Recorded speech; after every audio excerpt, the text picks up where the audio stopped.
Hello, I am Mantastic and Fantastic, and today I'm going to be discussing the plus 80 box space, version 9.42 update that came this morning. So, what came in these changes? I want to discuss how it's going to affect our pad life.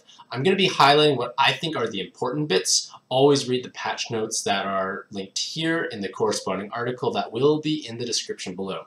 So, without further ado, there were 3 new Ultimate Evolutions that came out. Well, 6 technically, but it's for 3 different characters because they gained split evolutions. Now, these split evolutions kind of categorize them as better leaders and better subs. However, it's really just one evolution is stronger than the other because the leader equivalent for any of these cards is relatively lackluster. So, unless you desperately need that sub color or you want to use a very much less popular leader, go ahead. So, first off, Speaka gained a new evolution.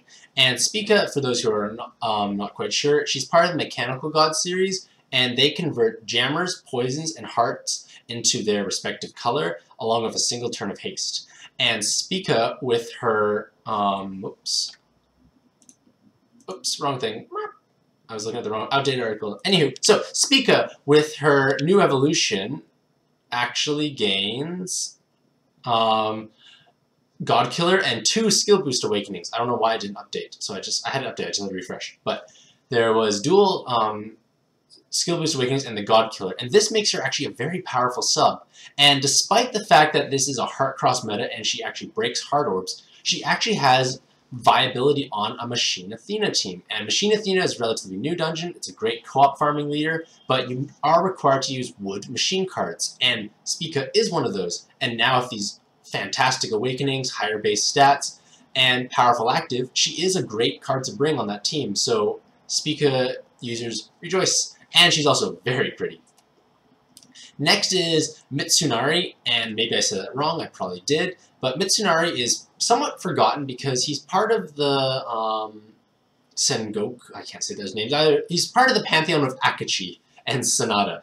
So he is not used that often despite the fact that he has a reasonably strong orb changer or board changer. He converts converts the whole board into wood, dark, and hard orbs, along with 2 turns of haste on a 13-turn cooldown.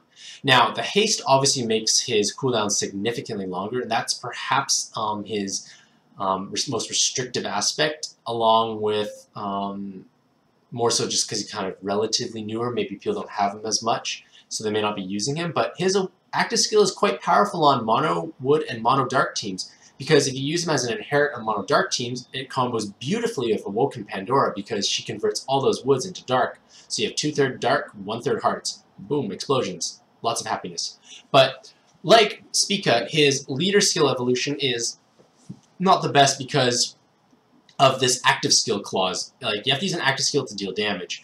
And it's not as nice, and Awoken Liu Bei is just better in general anyways, so I would just stick with his sub form, which does bring 4 wood row awakenings, and it allows him to be a reasonable sub because you do have 4 wood rows, you have a powerful active, and you can to a certain extent use them on Awoken Liu Bei teams. Yes, it's not as efficient time-wise as a Dios, however, if you're lacking skill of Zeus Dioses, you can use Mitsunari's active, then Liu Bei, and you actually get the full board of wood orbs, so something to consider. It also may be useful for overcoming combo shields because you have 3 different elements, you're more likely to be able to form combos. So that will be helpful. But he does somewhat still lack a perfect home because the mono wood teams of today are just push button Liu Bei. So until like mono wood row teams come more into favor with an actual leader that doesn't require push buttoning, Mitsunari won't be used too much, but still a great inherit, but obviously an evolution does not change his inheritance viability. And last, but certainly not least, is Akachi. And Akachi is probably the most anticipated evolution of the 3 because Akachi is one of the strongest cards in the game because he is able to form dark orbs, hard orbs, and then he enhances all the dark, all at the same time. And this is truly phenomenal because you actually combine 2 different roles into one card. You have the orb change, as well as heart generation, and damage enhancement. So that means you don't have to bring a damage enhancement sub in most cases. And if you use Akachi in conjunction with Awoken or any Haku, you actually form 2/3 Dark Enhance, 1/3 Hearts. Zuo gives 2/3 Dark, 1/3 Wood. Same idea. Regardless, the point being is a lot of the top Dark Orb changers benefit off of Akachi, and this is beautiful because you can do spectacular burst damage of Rogue Cascades, and Akachi's main lacking feature before was low base stats and only 4 awakenings. Now he has 8 awakenings if I'm not mistaken, and 4 of those are row enhances, so pew pew, lots of damage. And he also has 750 weighted stats now, so that's reasonable enough to use. So now you can use Akachi as a sub, you don't have to just inherit him. So this is great and gives a lot of power and potential to mono dark teams. I guess the main drawback is mono dark row teams are not as popular at the moment. Maybe they'll get they'll come back to the surface in the future, or maybe Yomi Dragon will get stronger and Akachi's active and body will be more used. Who knows? But the point being is Akachi is very powerful, and his Dark Light, which is the leader form, does technically form a 64 times attack team when you match a 5 orb 1 enhance and a Dark Light combo, but that is awkward because you are lacking board changers and you don't capitalize on your row enhances that well, so it's just kind of a weird setup in my opinion. Next are these Descend quests. Now for those who have done the various quest or badge system rewards or challenges, whatever, they were, for some players, simply just opening up the app and just collecting the rewards. Some people had to work hard for them, but a lot of players were left feeling a bit sad because they didn't have necessarily something to work towards. It's just like, open up, oh look, lots of rewards, happy me.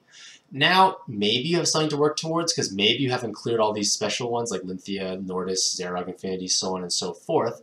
So there may be something new to work towards. In addition, the rewards are quite lucrative this time. You do get at least a bunch of guaranteed skillet monsters in each color. You also get big fat kings and lots of jewels, so pretty nice rewards. And if you complete each series, you actually unlock these rushes. And now these rushes will appear in co-op or multiplayer all the time as a permanent fixture. So now you don't have to awkwardly buy the Devil Rush if you want to do one Devil Rush to rank up. You can now just play it simply here. And they all show new, so they should, if I'm not mistaken, reward a magic stone for clearing. Now don't worry, these are still able to be purchased from the coin dungeon section, so those playing solo can still benefit, but if you do play co-op, you actually have possibly another chance to get a stone. So hooray, something new. Like, who doesn't like free stuff and just easy access to dungeons that I guess should be around anyways. Now, this is perhaps... oh yeah, I guess one last thing I forgot to mention is all the quest rewards, they don't go dark now when you've actually received them. Instead, it'll say already claimed, but still be lit up. That way you can actually see and read. It's just a nice little quality of life. It's something that should have been done, to be honest anyways, but now we have it, so hooray! So, now we come to the 80 box space and plus 80 team cost. And this is huge because this is equivalent to 18 magic stones worth of box space and 80 ranks if you're ranking up and getting plus 2 team cost every other rank. So fantastic, like this is great. If you're a new account, you start with 100 box space and a lot more team cost. So you should, and with the team cost badge now as a feature, you should never actually have an issue having enough team cost at the beginning. You can run all your favorite and happy cards and be on your merry way. I guess the only downside to all this is 20 box space challengers are gonna feel sad because now it doesn't really work, and you probably sold off a bunch of things now and you have all this box space, so you're gonna feel awkward. But aside from that niche group of players, everyone is happy. I don't see how you can be upset by this, so let's give a round of yeah for gung-ho for being so generous. Hooray! Next is some multiplayer quality of life updates. The only one that I could understand was the ability to actually rematch with a friend after a failed dungeon. So now you can fail a dungeon, which you shouldn't ideally, but you can fail the dungeon and it will ask, do you want to obviously continue? You say no, and then it will say, do you want to reconnect with that player again? That way you don't have to go through the whole matchmaking process all over again. Something small, but it's useful, especially when you're playing something hard and you're like, oh, I'm so close. Now you can just jump right back into it right away. The other changes they made, there's something about befriending someone post-play, but it's worded really badly. I didn't understand it. Maybe you do. You can let me know what it means. But we're going to next more badly worded updates, but Ultimate Devil Rush has received some adjustments. And I don't know how or why, because it just says Ultimate Devil Rush, ! Dungeon has been adjusted. All instances of this dungeon, including the coin dungeon, will receive this adjustment. What is this adjustment? I do not know. In other news, the sky is blue. Next up, Tamdor Village. Hunt for Tamdras is the 99 stamina difficulty, and it used to be relatively inefficient compared to the lower difficulty one because you would have only 5 floors of spawns compared to 4 for double the stamina. Granted, you don't get those annoying little purple things, but the fact is you could just play 8 floors worth of the lower difficulty and you'll probably end up with more Tamdras in the long run. However, like Tamdras, baby Tamdras, so on and so forth. But now, this 99 stamina one will now guarantee at least 1 adult Tamdra per encounter. So it makes it a bit more on par with the lower stamina one. However, I don't know if I would run the 50. I'd probably still run the 25 because I just feed the babies straight up. I don't go through the process of evolving them because the amount of effort you expend to evolve the baby Tamdra outweighs simply just playing the Tamdor Village again, like, in all honesty, because it's hard to acquire all the different materials. It's just a pain in the butt. So I just feed the babies straight up. I get awakenings enough times anyways, and if not, it's 25 stamina in co-op to replay. In addition to all this, we also have the Monster Book update. It says Monster Box on their Facebook page. Maybe it's a typo, but it's the Monster Book because you're able now to look in your Monster Book and it will tell you how many monsters you've actually acquired. I guess it's more so for the collection person who likes to collect things and see how many things they've collected compared to others. Not really important.